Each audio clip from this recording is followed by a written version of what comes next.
जिस बिल को मुसलमानों के हुकूक की हिफाजत करने वाला बिल बताया जा रहा है, उसी को पेश करने के लिए और उस पर बात करने के लिए लोकसभा में भाजपा सरकार के पास एक भी मुस्लिम सांसद नहीं है। मैं जहां खड़ा हूं, इसी संसद भवन के सामने सड़क के उस पार अपनी कब्र में सोए हुए भारत के पूर्व राष्ट्रपति फखरुद्दीन अली अहमद की कब्र है। शायद अब उस कब्र से भी सदाएं आए कि यह कब्र मेरी कब्र है, यह सरकार की जागीर नहीं है। गुजरात की बेटी बिल्किस के बलात्कारियों की रिहाई के बाद उन्हें माला पहनाने वाली लोगों के नेता यह कह रहे हैं कि यह बिल मुस्लिम महिलाओं को उनका हक दिलाएगा। हम तो वो तारीख हैं, जहनों में रहना है, जिसे कागजी पुर्जे नहीं जो फाड़ डाले जाएंगे। जिस जमीन पर मैं खड़ा हूं यह मेरी पहचान है। आप आंधी हैं तो क्या मुझको उड़ा ले जाएंगे? मैं सरकार से कहना चाहता हूं, हमसे हमारी इबादत गाहें तो मत छीनिए ना, हमारे घरों पे बुलडोजर तो मत चलाइए ना, हमारी कब्रों में तो हमें सुकून से सोने दीजिए ना। नीतीश कुमार जी हो, चंद्रबाबू नायडू जी हो, चिराग पासवान जी हो, जयंत चौधरी जी हो, देवे गौड़ा जी हो, जीतन राम मांझी जी हो, सबको समझना पड़ेगा कि जब जंगल में आग लगती है तो न वो बरगद बचते हैं जो हवा को आंधी में तब्दील करते हैं, न वो बांस बचते हैं जो आपसी रगड़ से चिंगारी पैदा करते हैं। लेकिन डॉक्टर बाबा साहब अंबेडकर के संविधान को हर दिन कुचलने वाली ये सरकार देश के मुसलमानों से नफरत में इतनी अंधी हो गई है कि खुलेआम देश की संसद में देश सरकार के माइनॉरिटी मिनिस्टर साहब और होम मिनिस्टर साहब झूठ बोलते हैं और देश को गुमराह करते हैं। यह सरकार रात के 3 बजे तक पूरे देश को जगा करके संसद में अपने ही नागरिकों को नीचा दिखाने के लिए वक्फ बिल ला रही थी, तो उधर रात के 1:30 बजे अमेरिका हम पर 26% टैरिफ लगा रहा था। धन्यवाद सभापति महोदय। हम ही को कातिल कहेगी दुनिया, हमारा ही कत्लेआम होगा। हम ही कुएं खोदते फिरेंगे, हम ही पे पानी हराम होगा। सभापति महोदय, सन 1947 में दिल्ली की जामा मस्जिद की तारीखी सीढ़ियों पर खड़े होकर के भारत रत्न मौलाना अबुल कलाम आजाद साहब ने कहा था कि मुसलमानों कहां जा रहे हो, यह है तुम्हारा मुल्क, यहां तुम्हारे आबाओ अजदाद की कब्रें हैं। उस वक्त मौलाना आजाद की ये सदाएं सुन करके लोगों ने अपने सरों की गठरियां उतार करके रख दी थी। आज उसी दिल्ली में मौजूद देश की संसद में एक बिल आया है जो हमसे उसी जामा मस्जिद की सीढ़ियों के सबूत मांगेगा, जो उन्हीं सीढ़ियों के पास अपनी कब्र में सोए हुए मौलाना आजाद को फिर से कब्र से सदा देनी पड़ेगी कि ये जो कब्र है वो मेरी कब्र है, ये किसी सरकार की जागीर नहीं है।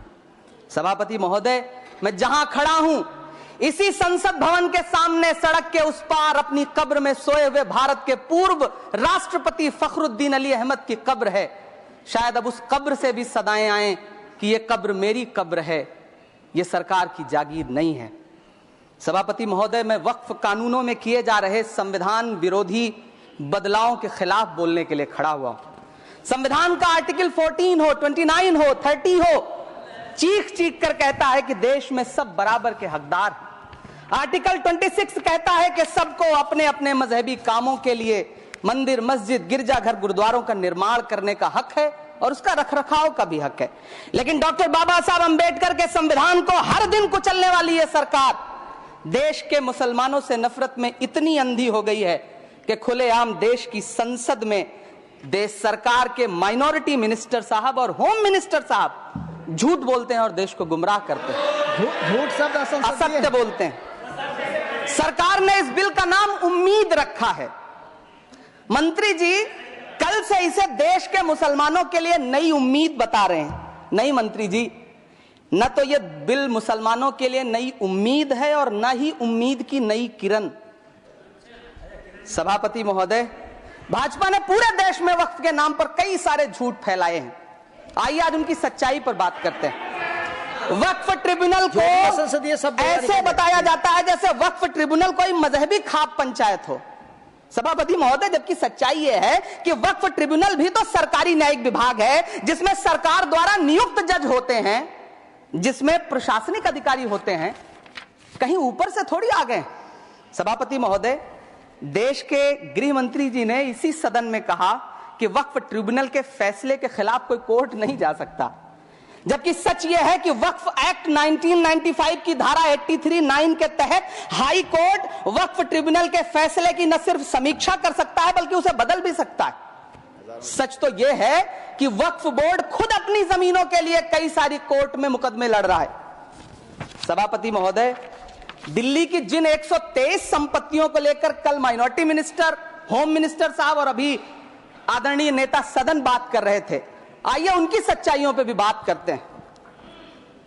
1911 में जब अंग्रेजी हुकूमत ने कोलकाता के बजाय दिल्ली को राजधानी बनाने का फैसला किया तो रायसीना हिल्स के चारों तरफ जो मुसलमानों की ढेर सारी जमीनें थी उनको एक्वायर किया गया और लुटियन को इसकी तामीर की जिम्मेदारी सौंपी गई।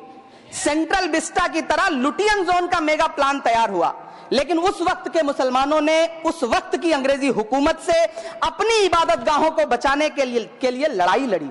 मामला ब्रिटिश गवर्नमेंट तक पहुंचा। तब यह तय हुआ कि वो जो धार्मिक स्थल हैं उन्हें जस का तस रहने दिया जाएगा। इंडिया गेट के बगल वाली मस्जिद हो, जाप्तागंज, सुनहरी बाग मस्जिद हो, पार्लियामेंट रोड वाली मस्जिद हो, ऐसी 123 संपत्तियों के मैनेजमेंट के लिए 1913 में मुसलमान वक्फ वैलिडेशन एक्ट बना और उसके बाद एक नया शहर बसाया गया जिसे लुटियंस जोन का नाम दिया गया। फिर 1943-45 के बीच एक और समझौता हुआ आजादी से पहले, उसके तहत काफी सारी वक्फ जायदादों को सुन्नी मजलिस औकाफ बनाकर उसके अंडर किया गया ताकि उसकी देखरेख की जा सके। गृह मंत्री जी 2 दिन से सदन में जो बात कह रहे हैं वो दरअसल 123 संपत्तियां उसी सुन्नी मजलिस औकाफ के तहत आती है। सभापति महोदय, आजाद भारत आजाद हुआ।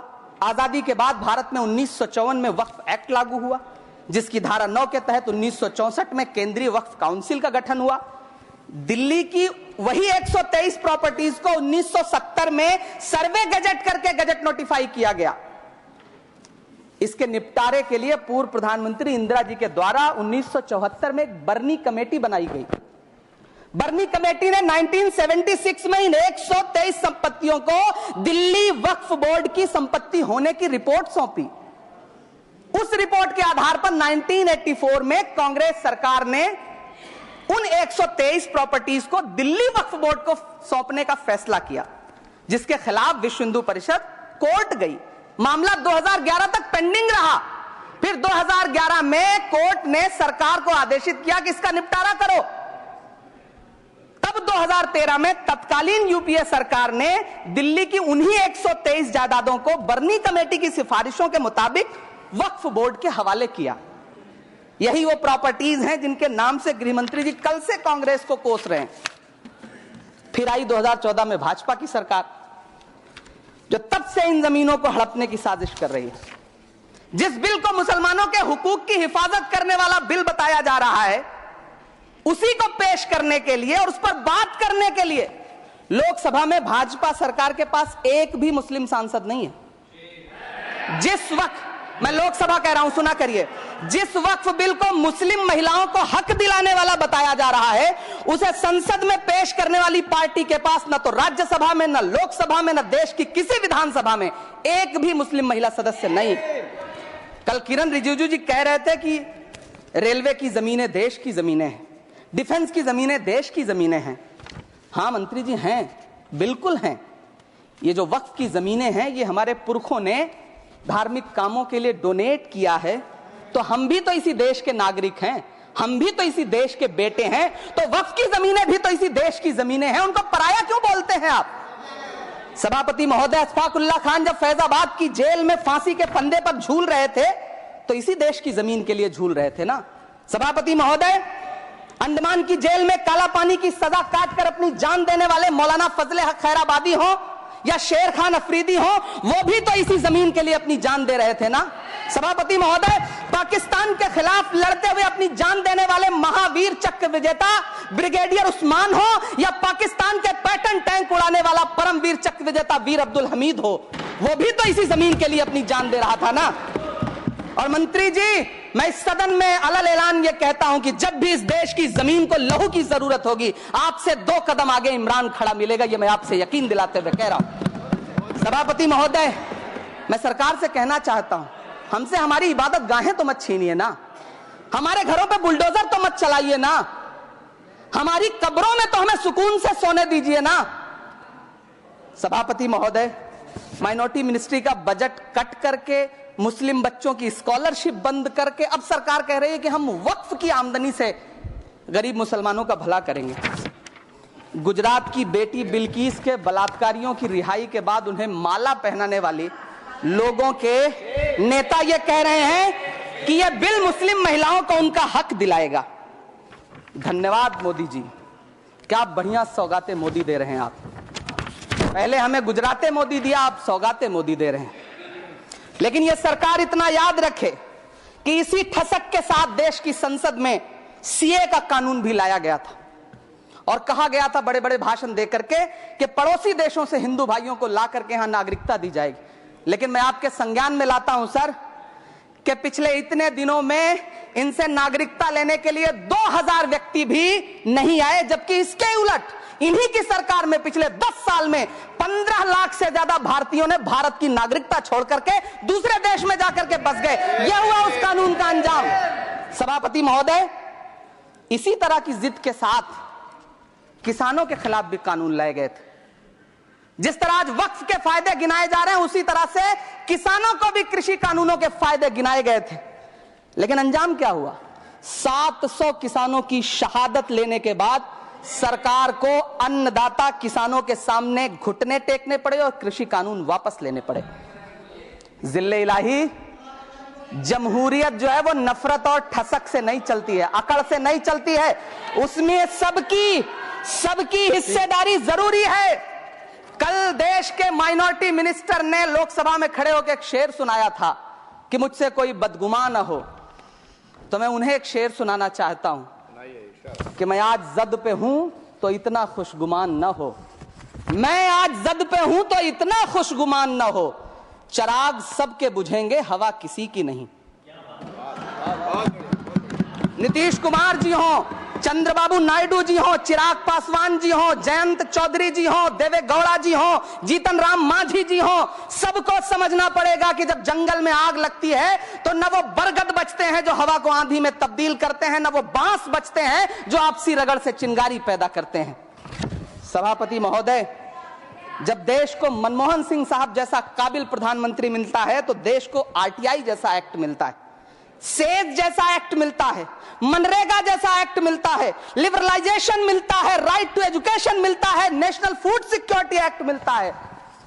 लेकिन जब देश को सौगातें मोदी मिलती है तो क्या मिलता है? सीए मिलता है, फॉर्म्स लॉ मिलता है, आर्टिकल 370 मिलता है, इलेक्टोरल बॉन्ड जैसा एक्ट मिलता है और वक्फ अमेंडमेंट एक्ट जैसे बिल देश को मिलते हैं।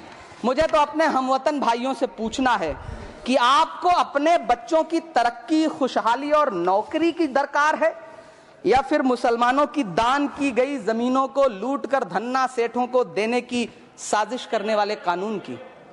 सभापति महोदय, यह सरकार रात के 3 बजे तक पूरे देश को जगा करके संसद में अपने ही नागरिकों को नीचा दिखाने के लिए वक्फ बिल ला रही थी, तो उधर रात के 1:30 बजे अमेरिका हम पर 26% टैरिफ लगा रहा था। सरकार की प्राथमिकताएं देश को पता। सभापति महोदय, मैं बहुत भावुक हूं आज और मुझे अच्छा लगा कि आदरणीय नेता सदन जगत प्रकाश नड्डा जी ने बहुत अच्छी बातें भी की, मन से बातें की। क्योंकि उनके नाम में प्रकाश जुड़ा है तो मैं उनमें हमेशा एक रोशनी की किरण देखता हूं। मैं उनके सामने बहुत अदब से यह बात कहना चाहता हूं कि चरागों के सफर में दबदबा हो आंधियों का तो फिर अंजाम जुल्मत के सिवा कुछ भी नहीं होगा। ये दुनिया नफरतों के आखिरी स्टेज पर है, इलाज इसका मोहब्बत के सिवा कुछ भी नहीं होगा। मैं भावुक हूं, मेरी पलकें गीली हैं। अगर देश की एक बहुत बड़ी आबादी को लगता है कि आप उसका भला करने के लिए नहीं बल्कि उनकी इबादतगाहों, उनकी कब्रिस्तानों, उनकी खानकाहों को बर्बाद करने का बिल ला रहे हैं, तो फिर आप अगर समझाने में नाकामयाब रहे हैं तो यह आपकी नाकामयाबी है। पहले समझाइए, उसके बाद कोई बिल लेकर के आइए, तब शायद हम आपका इतनी पुरजोर तरीके से विरोध ना करें। लेकिन सभापति महोदय, मैं अंत में सिर्फ इतना कहना चाहता हूं कि इस बिल में जो भी पॉइंट्स दिए गए हैं, बॉम्सी पोर्टल देख लीजिए, सरकार का झूठ आपको पकड़ में आ जाएगा। हम डरे नहीं हैं, हम सिर्फ सरकार से अपील कर रहे हैं कि हमें अपना समझिए, हम आपके अपने हैं, इस देश के नागरिक हैं और आप ताकत में हैं। संख्या बल के आधार पर बिल हो सकता है आप पास करा लें, लेकिन आपको यह बात समझनी पड़ेगी कि हम तो वो तारीख हैं, जहनों में रहना है जिसे, कागजी पुर्जे नहीं जो फाड़ डाले जाएंगे। जिस जमीन पर मैं खड़ा हूं ये मेरी पहचान है। आप आंधी हैं तो क्या मुझको उड़ा ले जाएंगे? आपको यह बात समझनी पड़ेगी।